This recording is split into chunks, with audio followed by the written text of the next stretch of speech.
If you are a coach or a consultant or you're a healer and you feel like, I got to tell my story, and people keep telling you, you got to tell your story, you got to tell your story.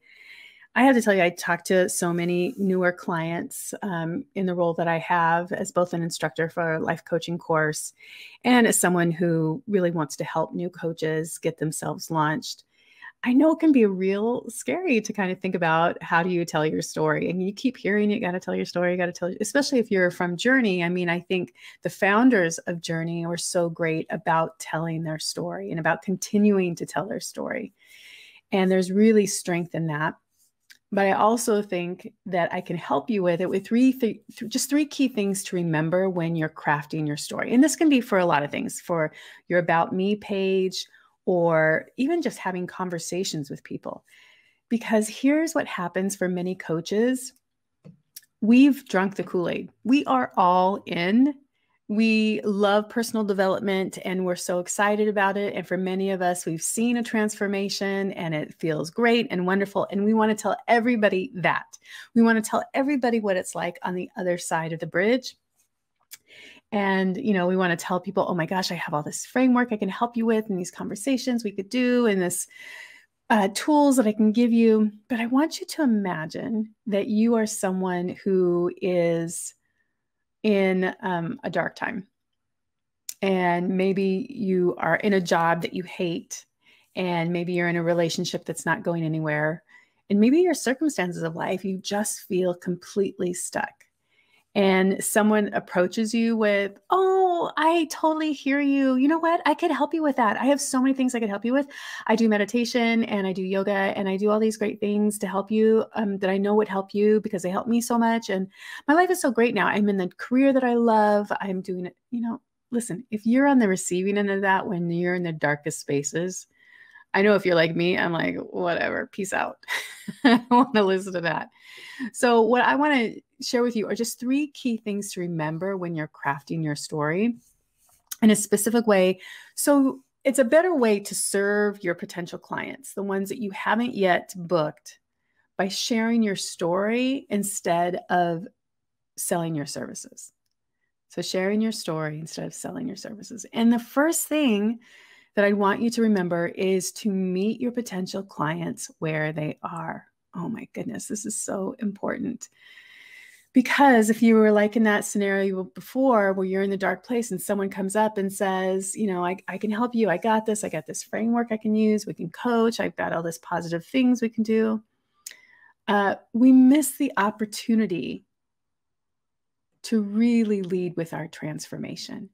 Here's what you need to do is you actually need to start with your backstory. You need to remember where your clients, your potential clients are right now. When you're crafting your story, lead with where you were before you had your transformation.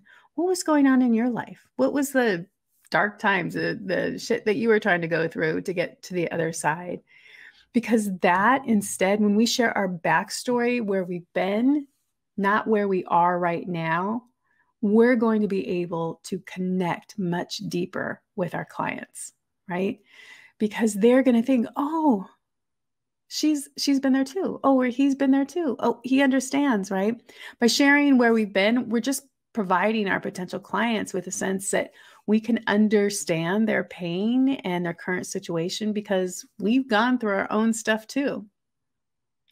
So then the next point that I want you to be aware of, because sometimes when we think about, oh my gosh, I share all that, that's a lot of stuff, right? We've lived full, rich lives. My goodness, if I were trying to tell you everything in one story, it'd be a never-ending story. It'd be the longest trilogy of your life. So what we want to make sure that we're doing for point 2 is to really only share what's necessary. I mean, I want you to remember that you don't have to share everything, and you don't have to go into great detail about everything. You can sometimes even say, I was just in a bad relationship. That's just enough to tell someone else, oh yeah, they're in a bad relationship too. Now, sometimes sprinkling in a little more detail can be helpful, but you don't have to bare your soul in your first initial story with someone to let them know that you've been there. You've had your dark times. And when you hear a story, I want you to think about this. When you hear a story that is even remotely close to ours, and remember, there is a ton of universal truths out there, right? Loss is loss, whether you've experienced, through a death or through a job, it's loss. We all understand loss. We all understand fears, right? You might have a different fear than I do, but I can understand fear. So making sure that you hone in on sharing only what's necessary. And that is pretty much through trial and error, trying to get your story tighter and tighter. And the third thing I want you to think about when crafting your story is to leave your clients breadcrumbs so that they become to their own realizations. So one of the big mistakes, right, is not understanding why we're telling our story when we talk about this. And hopefully when you're telling your story, it's not just to tell your story. I remember I was hosting a big convention. It was a convention in Boston. It had 4,000 people.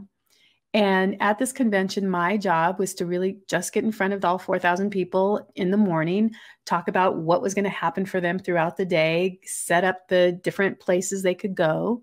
And then when the keynotes came up, either in the morning or in the afternoon, my job was to introduce them. So I had a front row seat to all of the speakers. And there were some good ones. There was one great one. And there was one person who just really lost the opportunity. In the middle of her talk, and I don't even remember what the talk was about, she started launching into the story. And all I can remember thinking, it was about a pig. For some reason. And I remember thinking, I don't understand why she's telling this story right now. And then when she ended the story, she said, I don't know why I shared that with you. I guess I just like that story. What? People who are listening are trying to follow the speaker, follow the story. They're creating imagery in their head. And when there's stuff that comes in that isn't necessary, they're trying to filter all that and try to create that image in their head. And it becomes a lost moment. When you're telling your story, especially for your story for your potential clients, for them to be intrigued to want to work with you, your job is to set it up so you're just leaving breadcrumbs for them to come to their own realizations. So you don't have to tell them or sell them on anything.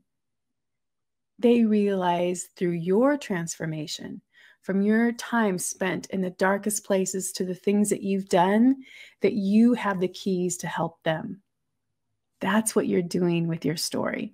And when you set that up in a really clear, specific way, it's just so great. And then you just continue to share that story. So those three things I want you to remember, right? So the first one is to meet your clients where they are when they're telling their story. Don't start your story from the other side of the bridge where all the transformation already resides. Start in your backstory, in your darkest times. And then share only what's necessary. You don't have to bury your entire soul, just enough so they understand where you've been. And then just remember, you want to leave the breadcrumbs for your clients so they can come to their own realizations. You don't have to tell them or sell them on anything. By hearing the story, they might realize, oh, I need that help too. I need a little something of what they have. So my friends, those are three key things I want you to remember. And of course, I've got a reason to tell this story for you or set this up. Hey, on Saturday, January 16th from 9 a.m. to 12 p.m., I'm hosting a workshop called Write Your Hero Origin Story. It goes through this whole process with you in an active way. You get an opportunity to work. It's 3 hours. We're going to give you an opportunity to create your first draft of your story so you feel super confident in it. So you can tell that story anytime anyone asks you, what do you do for a living? Instead of saying, I'm a coach or I'm a consultant, share your story. Tell them where you've been to where you are now and see what that does to the conversation. If you're interested, follow the link to the class. And if not, I hope this really helped you out, my friends. And I hope you have a really great day. Bye, everybody.